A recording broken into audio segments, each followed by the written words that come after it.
Dontae'S boxing. I always watch your videos. I appreciate it, bro. Boxing. I appreciate it. All right, guys. Dontae'S boxing. What's going on? All right. I was gonna ask you who was gonna win, but I don't have to ask now. What's up, y'all? All right, y'all.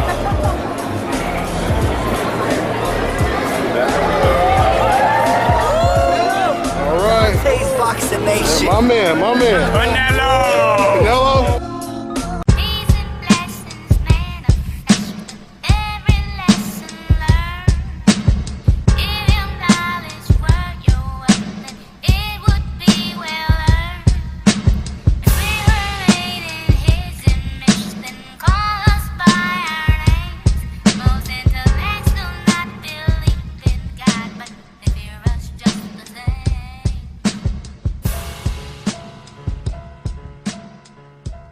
Dontae'S Boxing Nation, what's going on, guys? So Gabe Rosado, a man who's been in the ring with pretty much everyone, he was asked the question, who was the hardest puncher you've been in the ring with? And Gabe Rosado, surprisingly, he said it was Peter Quillen.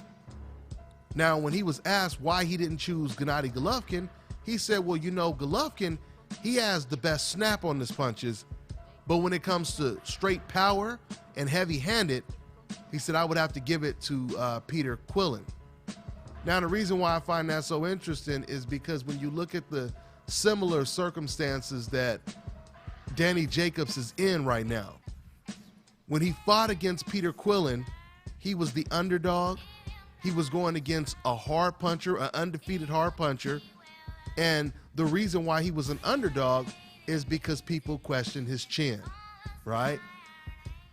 So now you hear Gabe Rosado say the hardest puncher he's ever been in the ring with was Peter Quillen, and we now know that Danny Jacobs, he knocked out Peter Quillen in the first round. The situation is very analogous when you look at the Golovkin versus Jacobs situation, right? It's all the same thing. Heavy underdog is Danny Jacobs. Once again, going against an undefeated power puncher, one of the hardest punchers, right? And the majority of people are questioning Danny Jacobs' chin, including a lot of professional boxers, like Curtis Stevens.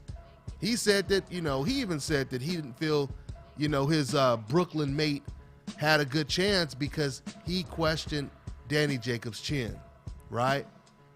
Now, it's just really interesting, like I said, when you look at all the similarities. Now, of course, when we look at the differences, of course, when it comes to Golovkin is a much better fighter than Peter Quillen. He's far more skilled than Peter Quillen. We know this. But once again, when we are looking at the power aspect, it's amazing how similar the situation is for Danny Jacobs. And when Danny Jacobs went in the ring in that very first round, which it only lasts one round, when he fought against Peter Quillen, you could tell from the opening bell, Danny Jacobs, he really respected Peter Quillen's power, because soon as the bell rang, what did Danny Jacobs do? He started to move. He started to move around the ring. He started to circle, and then all of a sudden, he ambushed Peter Quillen, caught him with a good, I believe it was a right hand, and from that point, it was a wrap. So, the point is, we really don't know what's going to happen if Danny Jacobs can land one of those type of shots on Golovkin first, or if Golovkin lands one of his haymakers first. We really don't know how either fighter is going to react. One thing we know about Danny Jacobs, he's been knocked out before, he came back stronger.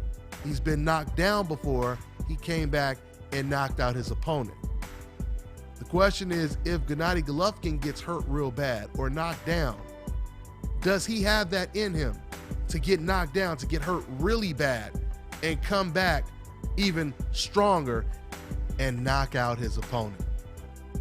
So the fact that Gabe Rosado said that Peter Quillen is the hardest puncher he's ever faced. So now we know that this is not the first time Danny Jacobs has went in the ring with a serious puncher. Now, what I find interesting as well is Gabe Rosado, he said this, but Danny Jacobs, he never really said anything about Peter Quillen's power. But you know what? I got to catch myself, because the more I think about it, that fight didn't go too long. It was over before he could really feel Peter Quillen's power, right? So we're going to see, guys. We're going to see how Danny Jacobs deals with Gennady Golovkin's power. We're going to see how Gennady Golovkin deals with Danny Jacobs' power. That's all I got for now, guys. I'm on to the next one. This is Bobby, and you're watching Dante's Boxing Nation.